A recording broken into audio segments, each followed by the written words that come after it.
In the Perspectrum podcast, we discuss controversial topics. Outside of this context, Michael and I are both working professionals. While doing this show, we are not acting as agents or representatives of our respective institutions, and none of the views that we express reflect the outlooks of our employers. So don't come to my office and throw toilet paper at me.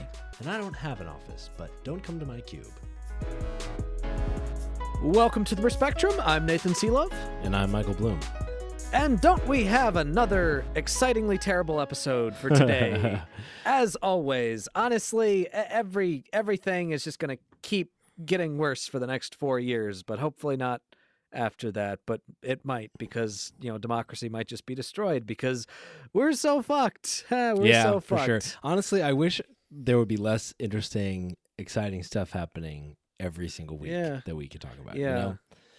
It's like the scene from Shrek 2, for 5 minutes, can you not be yourself? For for 5 minutes, can you not overturn some type of 50-year presidential precedent or just dismantle the government in yet another way? Yeah. Can you not be terrible for 5 fucking minutes? Like, give us 1 week where you're just be boring. Try it out. Just try it out once. All right. The bar is so low for you that the media is going to sing your praises and you're going to love it. You're going to love it. They're going to say nice things about you. Hey, look, Trump was able to put his tie on all by himself. Like that's going to be the story of the day. Like that's going to be all of it. I'm not sure if Trump actually being in the White House matters all that much, because it does seem like a lot of this stuff is being run by other people. But I think that just in case his actual presence is required to fuck shit up as much as we do, we should have a golf tournament every weekend where he gets to compete against every former living former president. And just constantly be doing that ego trip. And every time, like, the competition to pull him in, and then, he won again. And I think that is the last bit of civil service that all of the former presidents owe us. Well, then they'd have to let him win because he cheats at golf. It's actually been reported that he cheats at golf. Yeah, it doesn't even matter if they let him win. Just keep him busy. So today we are going to talk about how you are personally going to be affected in the next 4 years, or at least how everyday Americans are going to be affected by the Trump administration based on the actions that we've seen so far. Mm-hmm. And then we're going to have a discussion finally putting to bed this bullshit talking point that Trump is a free speech warrior. Yeah. Yeah. There's so much evidence to show that he's not. It is the exact opposite. Honestly, he's the worst president on the issue of free speech in modern history. Mm-hmm. And it's not even a competition. There's no competition, Yeah, totally. Unlike in golf, he doesn't have to cheat to win that competition. So let's dive right in to how his policies and his administration are impacting people, because or will impact people. Because I don't know about you, Nathan, I keep seeing this point from Republicans, from left-leaning people, whether they're apologists or people that are kind of just trying to turn down the temperature, artificially turn down the temperature. I feel like there's a lot of people that are like, hey, we can't freak out about everything. We have to pick and choose our battles. And therefore, we have to focus on the limited impact of the things that he's doing, and how yes, it'll his policies will, affect maybe the government and the country, but really politics is local and they're not really going to affect you individually in your life very much. And I think that's often true. I think it is often true that who is in the Oval Office has an effect on a lot of people in a broad way, but not so much an acute effect on literally your everyday life. I think that is not true in the case of Trump specifically, and all of the actions they've taken so far, because their actions have been so broad, so poorly executed, and so wide sweeping, Yeah. There are so many things that the federal government does actually do Yeah. that you might not notice, you might not think about, because it's just the way that it's always been. Yeah. But as soon as that shit's gone, you will notice. Like, Yeah, you will totally. see it. And fundamentally, it's the people in the government who are doing those things. And I know we talk about this sometimes, like civil servants and like administrative agencies and executive agency stuff, but like really, really critically, it's like actual individuals working together in government to keep the lights on and keep everything functioning properly in ways that we might not even notice. And that's what they're going after and trying to undermine. Yeah, like these massive layoffs Yeah. that they claim is for, fraud and abuse. These are people that have critical functions. There are approximately 2.4 million members of the civilian federal workforce, Yes. which wouldn't include the military. Like, just talking about the civilian federal workforce, and there has already been thousands upon thousands of layoffs, firings, forced resignations. Yep. In their several different goal, agencies that we rely on. Their stated goal, is to cut 10% of the federal workforce. Right. So like imagine, listener, like the group of people that you work with, and just take 10% of those people away, and imagine that you're still going to be doing the exact same job to the exact same quality. No, it's not possible. It's not how like life works. So 10% of the federal workforce. The other thing is, I thought this was really useful. Let's just dispense with the idea that this is the goal here is to like really fix our budget deficit. All of federal employee compensation makes up only 6.6% of the overall budget. So even if they cut 10% of the federal workforce, we're talking about less than 1% of the federal budget that could be saved here. This is not about deficit spending. This is not about the federal budget. It is just not an impactful area. It's about dismantling the functions of government that we all need. So let's just get it out out front that this is not a budget conscious action. And let's just look at some kind of some industries or some organizations that are being cut from, and talk about how that's going to affect everyday people. First off, I think it's important for us to talk about the Department of Veterans Affairs, because everybody knows a veteran, right? There might even be some people who are veterans that are listening to this pod. I know a ton of veterans, and the thing is, both Republicans and Democrats always pay lip service to veterans. Yes. And both Republicans and Democrats rightly point out that the way that the VA is currently structured is flawed and inefficient. And that's absolutely true. They have systems, technological systems, that haven't been updated in years, in decades. Yep. That is absolutely true. But the other thing is, they also have a shortage of staffers. Yes. They're chronically understaffed. Famously understaffed. They're famously understaffed. Yeah. So then here Trump comes in.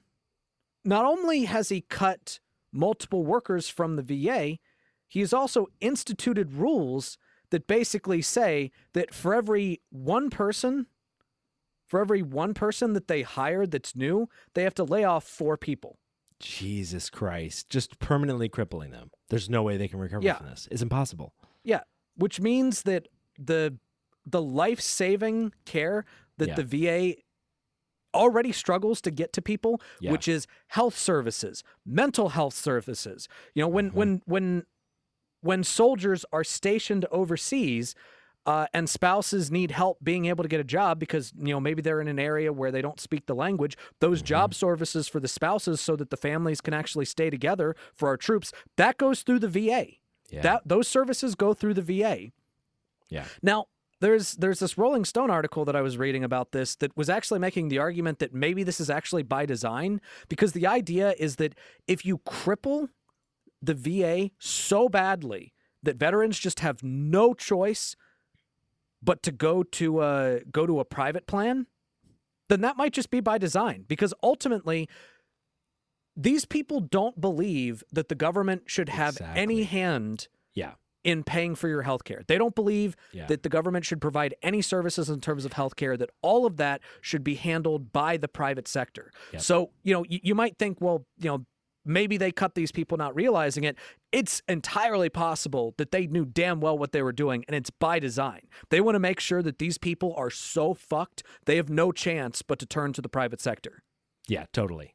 Totally. And these are veterans, right? Like, we can't overstate that enough, that like these aren't just your random Joe Smo people. These are people that served our country who are the victims of this particular action. And Nathan, I think the point you made is so important. Like, it's clearly not about deficit spending. It's about a philosophical approach to government, in that they think the government should not functionally exist and provide services to people in general.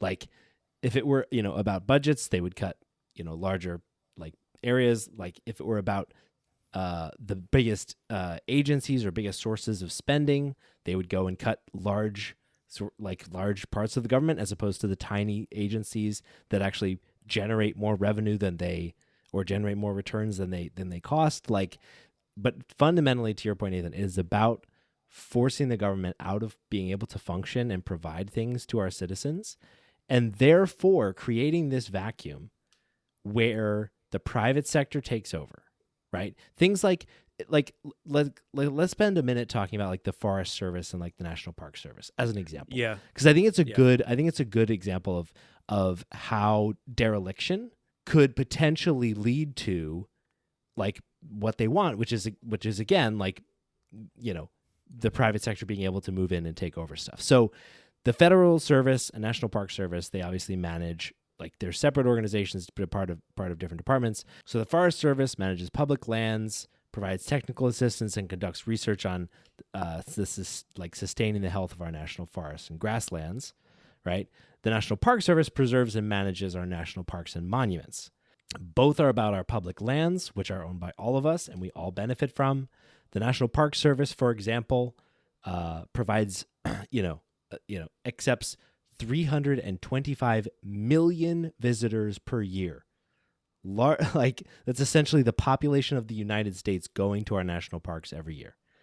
And they were forced to fire 3.4 thousand people and rescind job offers to another 2,000 seasonal hires, plus those who will take the buyout. And so basically, like, they are significantly cutting out the people that it's not like the Park Service has a ton of admin people that are getting cut out. No, these are people that are actually on the ground running these parks and conserving these public lands, like literally providing emergency aid to people that get stuck in dangerous situations in their parks, literally are cleaning the bathrooms and emptying vault toilets, and basically just making it so that these national parks can be utilized by the public and be an area of like, enjoyment for the public, right? On top of that, a ton of wildland firefighters have been fired and or not rehired. So federal agencies, employed 17,000 wildland firefighters last year, and they're going to rescind job offers to thousands of those people, which we anticipate will literally contribute to forest fires. So why do this, right? Aside from just like saving money, why would they care to do this? Well, if we can, and this is conjecture, but it's consistent with kind of what we'd expect from this administration and their perceived motives, including the fact that they have literal oil lobbyists in like heading up these agencies around conservation. If you make it so that these public lands are so poor, like so neglected and so unusable and so crappy that no one wants to go and experience them and enjoy them, then no one will be there to protect them from leases for extraction of like fossil fuels and minerals. Like, no one is going to protect and conserve these public lands. And so ultimately it's a long game to be able to just turn them into like whatever, the large purchasers of land want to do to like extract timber and natural resources from our public lands. Yeah. And that means you, you individual, just to like go back to the theme, making sure we're anchoring these back to like how this is going to impact you. That means that you will not be able to go and experience some of the most gorgeous and majestic things that our incredibly beautiful nation has to offer. You will never see like animals in the wild that are endangered. You will never be able to like hear some of the calls of these gorgeous birds that are out there. You'll never see these huge mountains. You will never see these trees that are hundreds of years old and you know, tens of feet in diameter at the bottom and hundreds of feet tall. You'll never be able to experience that awe-inspiring like experience of being in these public lands. And it's totally tragic. Yeah. Another important thing that is going to affect you, and this is something that Michael and I have talked about before, but I just want to make sure to reiterate it. Let's not forget that the reason why Trump won to begin with was because prices were too high. Groceries were too high. Yeah. And he's smart enough to know that that's why he won. He has said that several times, and he's absolutely right. The reason why he won is because prices were too high. Well, we have to recognize that the tariffs that he wants to implement. Now, you might say, well, hold on. A lot of the tariffs that he was saying that he wanted to implement on like Canada or Mexico or whatnot, like he's rescinded those. Those were actually just threats. All right. Yeah. Those were just threats. He was never actually going to do it. He said that he temporarily was going to rescind the threat. All right. He didn't say that the threat was over. He said he was going to temporarily rescind the threat. Yeah. And it is still his plan to implement across the board tariffs. Now, we have talked about on this pod before that when it comes to tariffs, the entire point of them is to raise prices. And sometimes targeted tariffs, that can be a good thing. Mm-hmm. Sometimes if there are industries where the United States has a market that directly competes with another country to provide that same good, if you implement a tariff, then that incentivizes consumers, or rather producers in the United States or consumers, to buy specifically from that American company. Mm-hmm. Because, you know, it's a better deal, because the people that pay for tariffs are not the exporters, they're the importers. Yeah. Right? So a retailer is going to have to pay that tariff on that imported good from that other country. And of course, they're going to put that cost down to other people. Mm-hmm. And if other people see a price where it's like, here's this item, let's say it's from China, here's an item, this item is from the United States, the item from China costs significantly more than the item from the United States, you're going to go with the item from the United States, which means that the real retailer is going to also be more likely to just buy the item that everyone else is buying, because they don't want to pay more money and you don't want to pay more money. Mm-hmm. But the reason why across the board tariffs make no fucking sense at all is because the entire point behind the tariff is to raise that price to disincentivize people from buying from that other country. Mm-hmm. It is not to raise revenue. Yeah. In fact, if it raises revenue, the tariff's not working. Because if it's raising revenue, that means that people are buying the thing anyway. Yeah. Like, yep. So either it works, which means it's raising the prices, or it doesn't work and generates some revenue. That's how tariffs work. Mm-hmm. And the problem is, once those tariffs are in place, that is going to drive up the price of everything for you. All right? That means that those grocery prices are going to tick up more than they were before. And we're already starting to see like an increase in the price of eggs. Now, to the extent to which that is directly related to Trump's policies, I'd say that's a little bit unclear at this point. But like the fact of the matter is, he has not fixed those prices like he promised he was going to.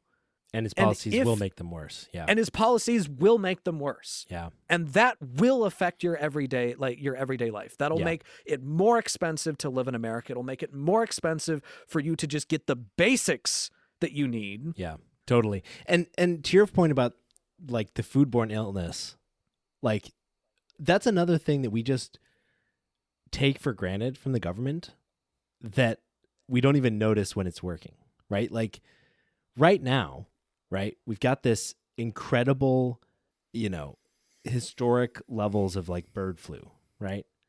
And the way we experience that, to your point, Nathan, is like through the price of eggs. The way we do not experience it is through illness, because we have a functioning government that is out there ensuring in administering regulations and ensuring that like egg producers are not are like eradicating this illness, right? And so it's a slap in the face during this period of incredibly high avian flu that even the FDA, and we should talk through the other departments of the Department of Health and Human Services as well, but like even the FDA is having their federal workforce slashed. Like the Department of Health and Human Services has fired roughly 5,200 employees as part of this. And these are people working on, improving healthcare, regulating food packaging, responding to infectious disease outbreaks. And so like on the one hand, okay, we got the FDA, right? Literally responsible for their traceback system, which investigates reports of foodborne illness, right? Which literally affect hundreds of thousands of people each year, or millions of people each year, and lead to like thousands of deaths. But this system of like getting those reports of foodborne illness and tracing that back manually, right? This is a human intensive system, manually tracing back these supply chains all the way back to the source of the illness so it can be cut off and to end the series of sickness from the disease, right? Like this is a critical function, one that is on stark display right now that will be impacted by the removal of employees. So we can expect, you listener can expect, higher rates of foodborne illness and more deaths from foodborne illness as a result of this administration. And not only foodborne illness, all illness, because the CDC is also a target. The Centers for Disease Control, right, charged with protecting Americans from outbreaks and protecting public health, right, had 13,000 employees before the cut and is being forced to cut nearly 10% of its workforce, right? Yeah. Which literally includes elite teams. This is not this like the administration keeps claiming these are performance-based, but it is literally cutting elite teams of researchers and laboratory scientists that are like responsible for monitoring and investigating disease outbreaks, including things like rabies, dengue fever, and other diseases, right? Like they're responsible for tracking diseases that are starting to jump into humans from other species. They're tracking diseases that are turning deadly for the first time, like a disease called Oropoche, which is spread by small flies in Brazil, and for the first time last year, killed someone, which means like this is something, I don't know, we should track. Things like fighting Ebola outbreaks and coordinating like our response. Like and not to mention all of the things they did to help fight the COVID pandemic. Even this organization that again is very human intensive. They have a program of like hundreds of scientists that partner with like local public health programs to fight disease. Like in the past 2 years, they have literally responded to flooding and fires in Mexico to like help save lives. They've responded to an environmental disaster in San Diego, as well as been fighting an ongoing tuberculosis outbreak in Kansas City. Tuberculosis. Like, and yeah. This is one of the agencies getting cut. And on top of that, speaking of health, NIH grants are now on the chopping block, and this is actually something that affects a personal friend of mine who recently got laid off actually before the election and has been trying to find a job and recently there were 2 major prospects for her, and both of them involved work in healthcare research because that's her field, and basically at the last minute they were like, oh, sorry, well, because of this funding freeze, we can't hire you because we don't know how much funding we're going to get. Yep. Now, what's kind of interesting, so when I was first looking into this, I came across this USA Today opinion column where the headline read, "Trump isn't gutting medical research, he's cleaning up a corrupt system." And I was like, oh, interesting. Okay. Because I think, all right, well, it's important to always research the other side. And if there's, an opinion columnist on the other side, like, you should look at it so you understand the counter arguments. Because look, the fact of the matter is there is a lot of corruption in healthcare. And I'm sure that there's some amount of corruption in healthcare research. I'm sure that exists. So if these cuts are actually specifically targeted towards trying to prevent corruption within research, potentially trying to prevent, biases or prevent conflicts of interest. It's like, oh, well, that's actually great. Like if that's what it is, then that's actually great. So I start reading the article, and and the argument that they make in the beginning is basically that what usually happens is that these grants will start demanding more and more funding for their projects, because these are usually like grants that are a part of universities, because that frees up other money that the university can then spend on other programs, on other areas. And it was like, and these programs are just wasteful and terrible. And I was like, oh shit, they're spending this on wasteful programs, and maybe if we take away some of this funding, we can prevent them from doing these wasteful programs. And I'm thinking, like, I work at a college, like I need to know about these wasteful programs that they're being spent on. Like, what is going on here? The first thing that this person mentions is the pay for the president of the university, to which I was like, okay, well, as someone who works at a university, I can say that the president of the university is absolutely given the money that they deserve. As someone who works at a university, I will say that. I will say that as someone who works at a university. Every penny. And yep. every penny. Every penny, totally deserve it. But I will also point out the fact that if you honestly think that this money being taken away, that a cent of that is going to come out of the president pay, bro, you come on. Not realistic. Come on. Yeah. Like, and the second thing, and you're never going to guess the types of programs that they said were freed up by this spending. You're never going to guess. DEI. No way. Basically the argument was that they reduced this, and these were the only two examples that this person provided. And I'd just like to point something out about research. I know that there is this bullshit narrative that has been put out there about how DEI is all about hiring minorities or women over more qualified men, to put more emphasis on that identity than that qualification. I know that is the narrative. It is not fucking true. Yeah. The fact of the matter is, and we've talked about DEI before, it has been well studied, well documented that organizations that have more diversity, like businesses, major businesses that have more diversity, actually tends to be more efficient.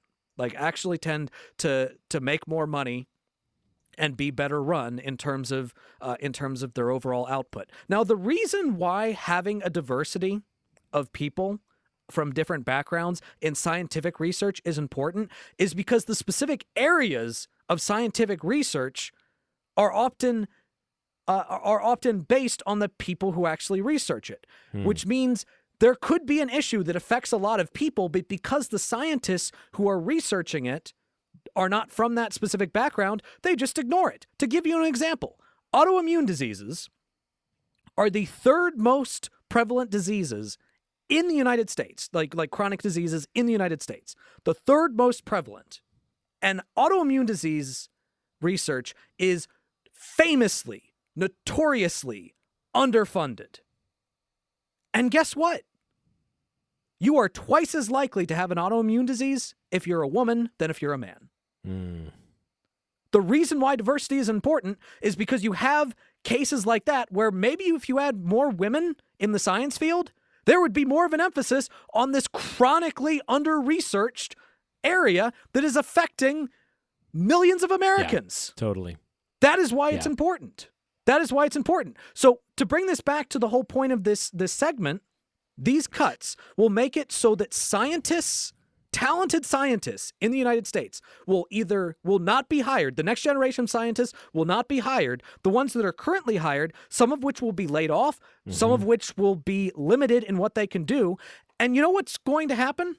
Talent, both new and old, are going to go to other countries. Yep.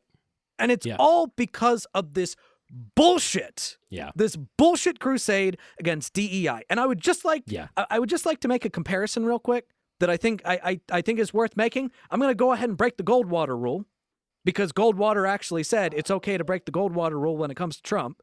Hitler comparisons are okay when it comes to Trump. One of the biggest mistakes that Hitler made was going after and demonizing the Jewish scientists that lived in Germany. All right. The fact that he was so anti-Jewish meant that there were a ton of extremely talented Jewish scientists that ended up having to flee Germany to escape the Holocaust. And you know what those scientists did? They came to the United States. And you know what they did in the United States? They built our fucking nuclear bombs for us. Oppenheimer was German, and he was driven out. He was driven out because of this crusade against a specific group of people in scientific research and in the country as a whole. Mm-hmm. And the exact same thing is happening this time. Yeah. Maybe not to the same extent. Maybe they're not being hauled off to camps yet. But driving off talent because of bigotry and sending them over to other countries, this means that the United States, which has previously been a beacon of scientific research, of new medical scientific research, that's all going to be gone. We did a previous segment a while back about how every single pharmaceutical drug in the last decade, at some point during the development, has been funded by the NIH. Every single one. And the way that works is they fund the riskier part at the front end. Yep. And then the private corporations come in and they take the patents, then jack up prices on the back end after the risks have been mitigated, after a drug is considered promising. Now, that is a corrupt system, but the fact of the matter is, if you start reducing our ability to do that on the front end to potentially research drugs that are promising, that means that there is an entire generation of drugs, of pharmaceuticals, of life-saving medical achievements that are going to be stifled because of that. Yeah. And totally. that will affect you. Yes, it will. And that's the thing. So the actual limit they put in place here is that they're trying to implement a hard cap of indirect costs for research at 15%. Now, an indirect costs are things like, the lab where people are, or the heating, or the lighting that enables people to work in that lab. Like, it is basically anything that isn't directly, i.e. indirect, the research. But as is, indicated by the example of, the building and the heating and the lighting, there's a lot of stuff required for research that isn't the research material itself.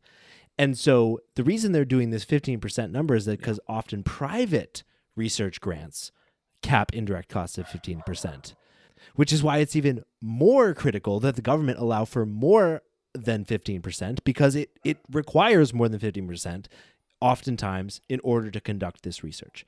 As a result, research projects are going to be limited or shut down. For example, there's a neuroscientist named Rick Huganier at Johns Hopkins University who has spent 25 years working on gene therapies to help prevent certain birth defects in children, right? And his lab could have effective therapeutics for these issues within the next several years, and pretty much is halted at this point because of NIH, because of the loss of NIH funding. At the same time, Michigan State University saying that the reduction in funding is likely going to force them to stop construction on a research facility focused on studying cancer and cardiovascular diseases, the two leading causes of death in the United States, right? And it could also cause the university to shut down its pilot initiatives to reduce maternal and infant death as well, right? So these are like literal near-term things that will push off by years our ability to fight chronic and acute illnesses that cause people suffering and death. And it's all because someone picked out 15% as an arbitrary number for how much it should cost to run a facility where research is done. So now it's time for one of our more lighthearted segments, Tips for Good. So, Michael, why do we do Tips for Good every week? Well, Nathan, we do Tips for Good because I've been waiting so long to be where I'm going in the sunshine of your love. That's why. That's really why. Yeah. So, you know what, Michael? Michael, you will always be in the sunshine of my love. Oh my God. Like you are the sunshine of my love. Oh my God. You know? I'm crying. I'm crying. Crying on the show. You beautiful man. You beautiful man. Here we go. Here come the waterworks. But you know what? Honestly, the best thing about being the most important sole object of your affection, read it and weep, Sylvia and Jess, is really that it makes the world a better place. It does make the world a better place. You make the world a better place. That's awesome. You make the world a better place, my friend. Maybe we should just skip to that then. We'll just skip right to the outcome. Let's do that. Let's do that. Yeah. You're a lot like Tips for Good. Oh, of course. Now that reminds me, Nathan, what is our tip for good this week? Our tip for good this week is about being involved. Now, I know that a lot of people listening to this are probably feeling kind of helpless, with all that's going on. And you tune into this show, and maybe it helps, maybe it doesn't. Maybe it makes you feel worse because you realize, like, oh, I knew things were bad, but fuck, they are really bad. But the good news is we do still live in a country where you have the opportunity to speak up, where you have the opportunity to fight back. And you have to fight back. We absolutely have to fight back with every chance we get, in every way we can. There have actually been basically anonymous people in various different government agencies that have been told to implement some of the worst parts of Trump's policy. And they've actually said seeing all of the protests crop up around the country have given them hope to actually try to resist some of the worst aspects. Because the fact of the matter is, public dissent makes them scared to do too much, which means that you have to get involved. And fortunately, there's actually a website that you can put in. You can put in your zip code, and you can sign up to get notifications for potential political events happening in your area. It's called Mobilize.us. And I'm looking at it right now based on my area, and there's an event this weekend for the as a water bottle donation drive and a signature signing event to get the woman who's running for governor onto the ballot in Virginia. There's an organized protest, Citizens Town Hall, outside of the office of my local representative that is next week. There's just various different events that you can pull up, and you can hopefully schedule, you can go to. I understand that people are busy, got jobs, maybe you got kids, but this is a good place to go to if there are instances where there's an event that you can go to, you absolutely should. So It's called mobilize.us. Strongly recommend taking a look at it and signing up for notifications. Yeah, I love this idea because Nathan brought this up and I was like, oh my gosh, this is what I've been looking for. Because I don't know about you guys. I am always interested in getting out and getting involved and doing all this stuff. But honestly, sometimes it's like, oh shit, there's a protest that happened yesterday that I read about in the newspaper or see on social media. I totally missed that. I didn't even know it was happening. So this is going to help get in the way of that and help really drive that collective attention getting that we need to move the needle. So that's Tips for Good. For our second segment, we are talking about free speech, which is kind of ironic. We're lucky to have it. Specifically, we're talking about Trump and free speech and his claim, or I guess the claim on the right generally, that they are free speech warriors, that they care about it more than everybody else. Trump literally said on the campaign trail this year, quote, "If we don't have free speech, then we just don't have a free country." It's as simple as that. And so you'd think that this was a top priority, the most important thing for him to be an absolute free speech warrior, the ultimate protector of the First Amendment. Unfortunately for all of us, it's just more posturing from the big guy, and he's a total phony and a huge enemy of free speech. Yeah. Donald Trump is the biggest threat to freedom of speech of any president in the modern era. And, it's not even competitive. There are some things here and there that you can point to in the Obama administration, like he was really hostile towards whistleblowers in the government. I mean, you can point to various different abuses during the Bush administration regarding Guantanamo Bay, although that's less about free speech and more just about human rights, like hauling people off without due process. But you are hard pressed to find anybody that is more hostile towards free speech than Donald Trump. And honestly, we already kind of knew that based on his first administration. Yes. This is a guy that referred to the free press as the enemy of the people.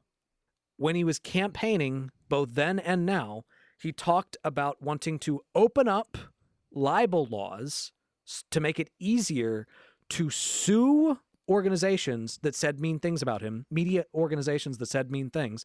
And his administration is actually trying, right now, they're trying to get the Supreme Court to overturn an old court case that basically established that when it comes to defamation, when it comes to libel, slander, whatnot, like speaking out against someone.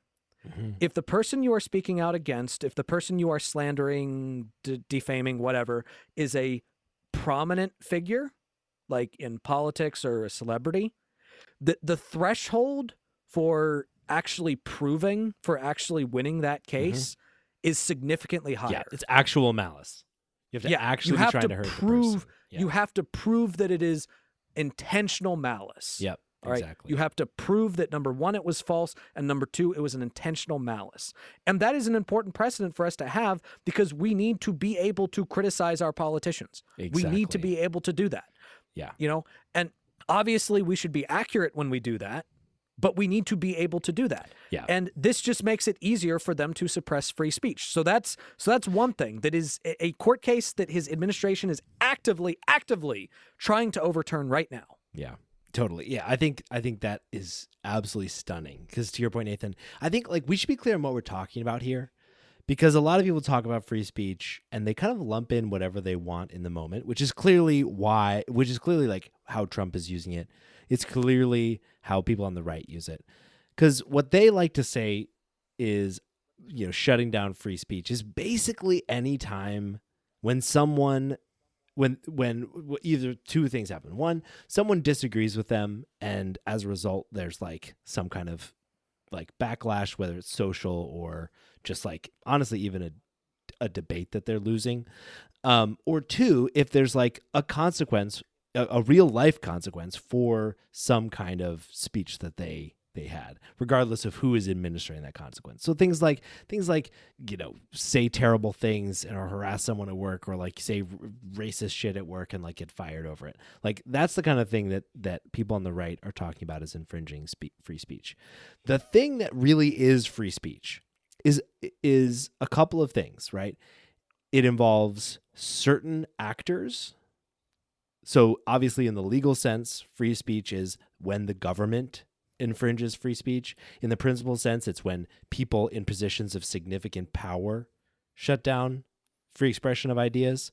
But the other thing is that it doesn't just extend to like laws and enforcements that actually prevent people from the free expression of their ideas or actively like select certain viewpoints to uphold or depress, right?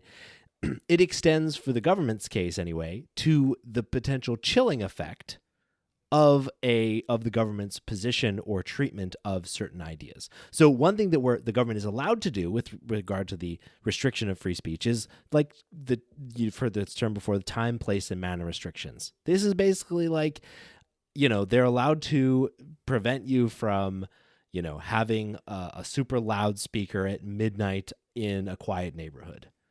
Right? You can't have a super loud protest in the middle of the night when people are trying to sleep. It's a time, place, and manner restriction. What they cannot do, and explicitly barred from doing, right, is saying that certain viewpoints can have a protest at midnight in a quiet neighborhood, but other viewpoints can't. That's viewpoint discrimination, and that is explicitly illegal. And to your point, Nathan, about the New York Times v. Sullivan case, which is the case that increases the standard for public figures of defamation, is that if we didn't have that increased standard, there would be a clear and demonstrable chilling effect, because the power of the government, certainly in the case of the Trump administration, the power of the DOJ or like high-powered lawyers and all this stuff would be going around suing people because they have so much power and getting them to settle, or just like threatening them with suit. And so if we didn't have that higher standard, it would be very, very easy for the government or people in power to have a chilling effect on the speech of others. And that's what we're here. That's the kind of speech we're here to protect. Yeah.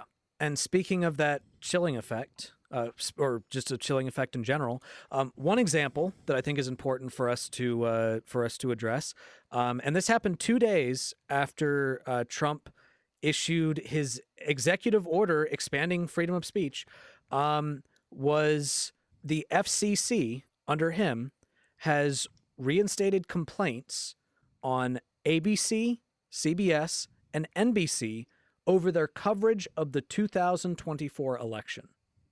Yep. These complaints involve complaining about them fact-checking Trump. These complaints involve the editing of an interview that Kamala Harris did. Mm-hmm. Like, they didn't like the way that it was edited. Mm-hmm. This involves her being allowed to appear on Saturday Night Live because, it's the government's job to dictate who's allowed to be on fucking Saturday Night Live. Trump also is trying to sue the Des Moines Register because there was a poll a little bit before the election that showed him down in Iowa.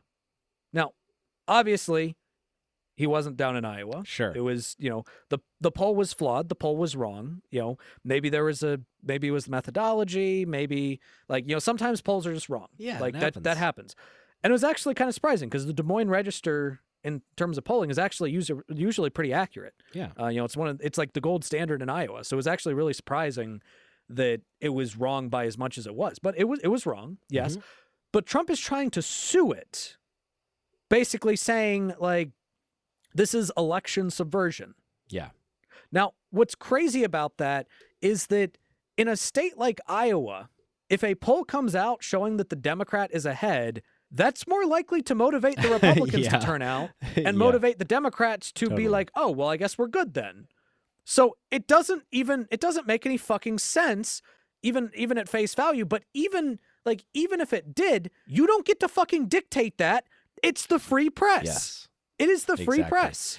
The only thing you could maybe do is if there was intentional malice in the poll. Mm-hmm. But I mean, even that I don't think you could do, because I mean, are you gonna now go to Twitter polls that are used for a selective audience that ask hey, who are you gonna vote for? And then that's extreme. That's wrong because it's it's a badly formed. You're gonna sue them. You're gonna sue that fucking poll. Yeah, and importantly, it's this chilling effect. It's the willingness to go after a newspaper.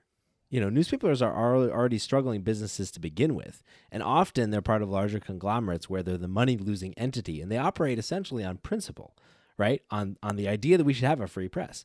And so, the more ire is focused on them and pressure placed on them, the more narrow their coverage will be. It's just the reality of the business that they're in.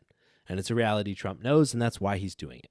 So, and with regard to the ABC, CBS, and NBC complaints, the previous FCC chair had already dismissed these complaints because they'd be contrary to the First Amendment for the FCC to control speech or editorial decisions of journalists or adjudicate bias in their coverage, because it would be the government taking a position on a viewpoint, which is it explicitly barred from doing.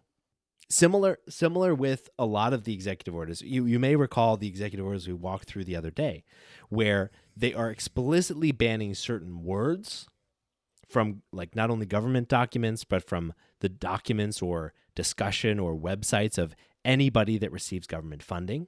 So explicit banning of words. For example, the OMB, in their memo titled Temporary Pause of Agency Grants, Loan, and Other Financial Assistance Programs, that paused federally funded programs pending review of those, basically of like those programs' alignment with like DEI initiatives and whether they should defund them because of it. They specifically called out like ensuring that no funding goes to advance, quote, Marxist equity, transgenderism, and Green New Deal social engineering policies, which is explicitly in government documents stating that no money should go to any program that expresses as a specific opinion, in clear violation of the First Amendment. Yeah. Another thing that's in clear violation of the First Amendment is he issued an executive order that would basically make it so that anybody who is a pro-Palestinian protester, who is a resident non-citizen, so a non-citizen college student who is a pro-Palestinian protester, will be deported. Now, the way that he phrases it is he phrases it as pro-jihadist protesters, pro-Hamas Hamas sympathizers, and you might hear that and think, well, jihad, Hamas is a terrorist group. You know, if they're just pro-Palestinian, like, that's fine, but if they're pro-Hamas, then, like, you know, that is concerning. First off, it is still free speech. Yeah, exactly. It's concerning, but the government can't decide that it's concerning. Yeah. That is still free speech. Like, it's free speech that is horrible. And if that speech is direct threats of violence, then that should absolutely be, like, you know, that should absolutely be stopped. And you don't need an executive order to do that, because it is already illegal to do that. Yes, it is already illegal to do direct threats of violence. And if there are people on college campuses who are doing direct threats of violence against Jewish people, that shit needs to be shut down. Full stop. And it is, because that's already illegal. But consider this. Kamala Harris, when she was running for president, straight up said that basically she would never even consider a weapons embargo on Israel. Mm-hmm. All right. The most that she ever did was basically say, hey, we're going to try to, you know, ask very nicely for them to stop bombing as many civilians, and we're going to try to do some humanitarian aid. And meanwhile, Trump referred to those modest criticisms as her being pro-Hamas. Modest criticisms as pro-Hamas. That is what he views as being pro-Hamas. Mm-hmm. So literally, when he says pro-Hamas protesters or Hamas sympathizers, he means that if you even moderately criticize Israel, if you even, like, suggest, hey, maybe we should do some humanitarian aid, that counts as pro-Hamas.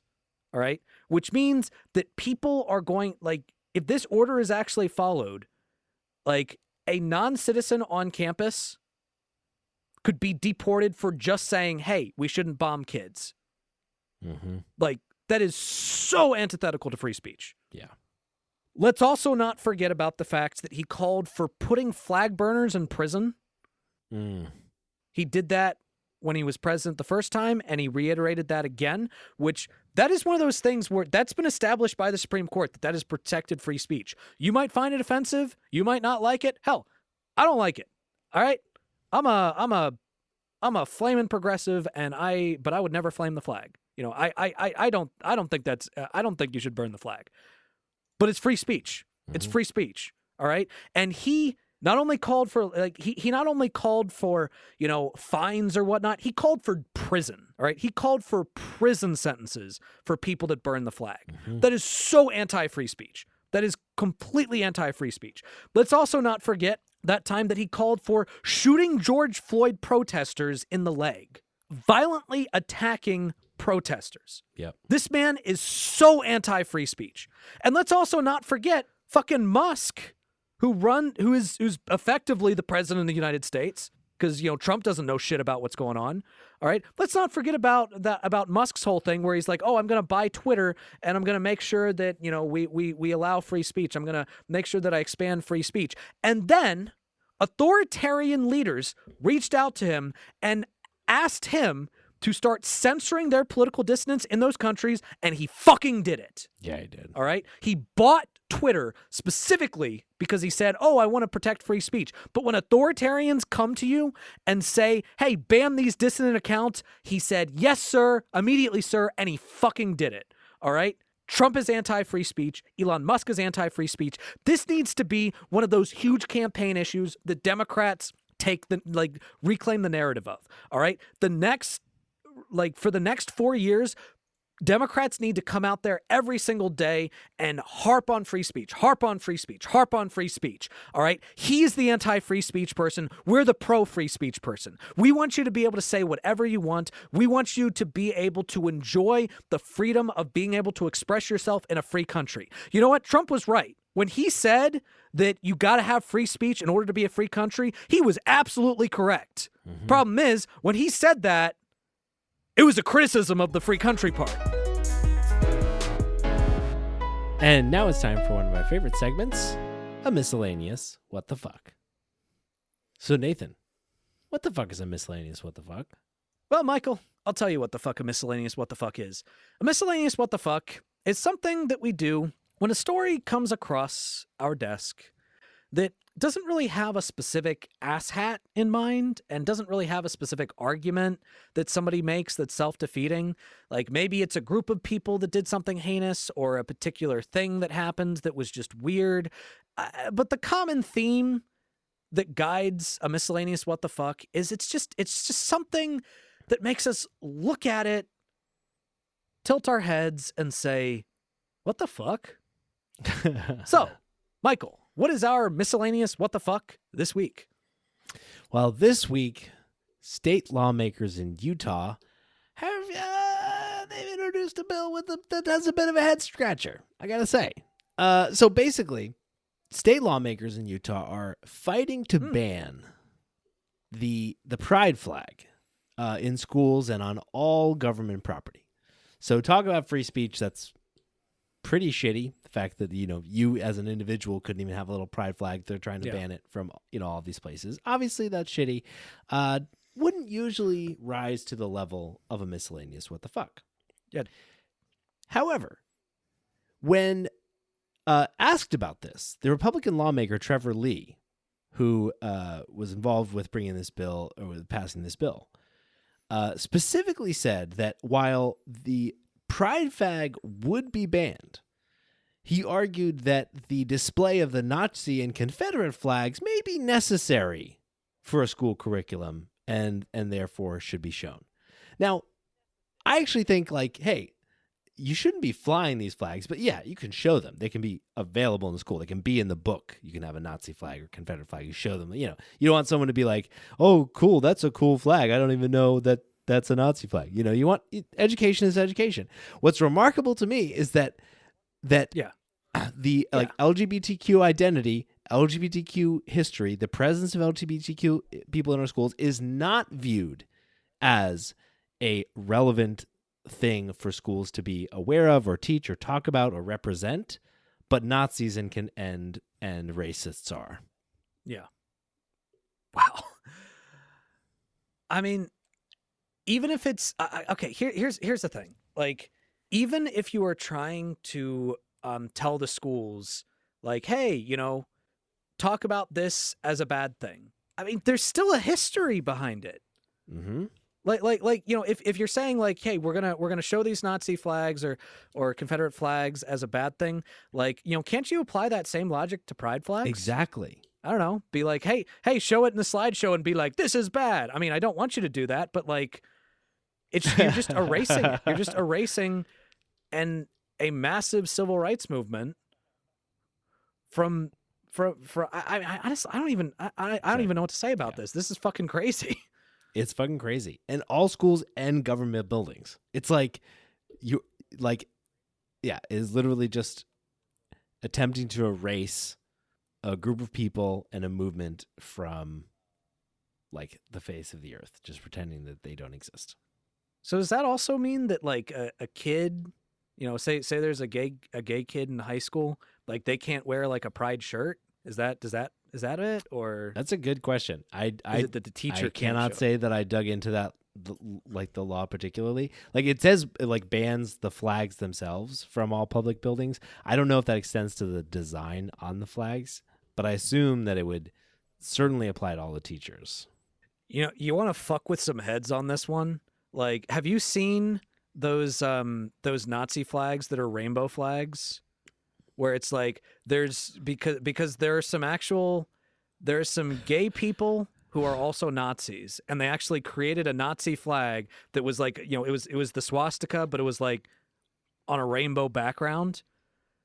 Like, put that up in the school, or not put it up in the school, but like, don't put it up in the school, but like propose that as part of your curriculum just to fuck with some heads. It's like, I oh my god, that's so fucking weird. I mean, honestly, that will fuck with heads in every single head will be fucked with by that, not just these lawmakers. Yeah, but okay, don't put it up. Maybe don't. Like, don't put it up. Just don't put it up. Just Nathan's like, I actually have one of those at my house, so No, I do not. No, I do not. I absolutely do not. But no, show it to one of the lawmakers and be like, hey, can I fly this in the school? Or not fly it, but can I show this in the school? And like, and just see what they say. Just see what they say. I'd be curious. So that is miscellaneous what the fuck. And now we'll end our show as we usually do with our highlights. So Nathan, what's your highlight this week? My highlight this week is that my novel has been uploaded to distribution services. It is on Amazon being reviewed, and the release date has been set. The release date for it has been set. So I'm sure that I will do some shameless promotion on this pod a little bit later. But as of right now, the release date is set for April 14th, 2025. And in fact, the book, as of tonight, when we've been recording this, is available for pre-order on Kindle. Go. So it is available for pre-order. Now, I am probably going, like, there are some things that I want to do before I start like really publicizing that and like, and linking to it. But yeah, it is on there. It is my book is actually on there, and it will be officially released on April 14th. So be sure to stay tuned on the pod so that I can do some shameless promotion. That's great news. Well done. Yeah. What about you, Michael? What's your highlight? Oh man, I think I had a really good 3-day weekend because of President's Day, and then we're about to ski this coming weekend for a 3-day weekend. So I just like the ratio of like skiing to days working is like really prime right now. So I'm really loving that. Nice, dude. And with that, we'll thank the amazing people that make this show possible. So thank you to our patrons, Jerry DeViller, Fade Out Scoop, Kyle Chaska, Taylor Bloom, and Tobias Janssen. And thank you to Kayla, our editor, for all they do to make this show possible. And thank you, dear listener, for listening to The Perspectrum, and you'll hear from us again.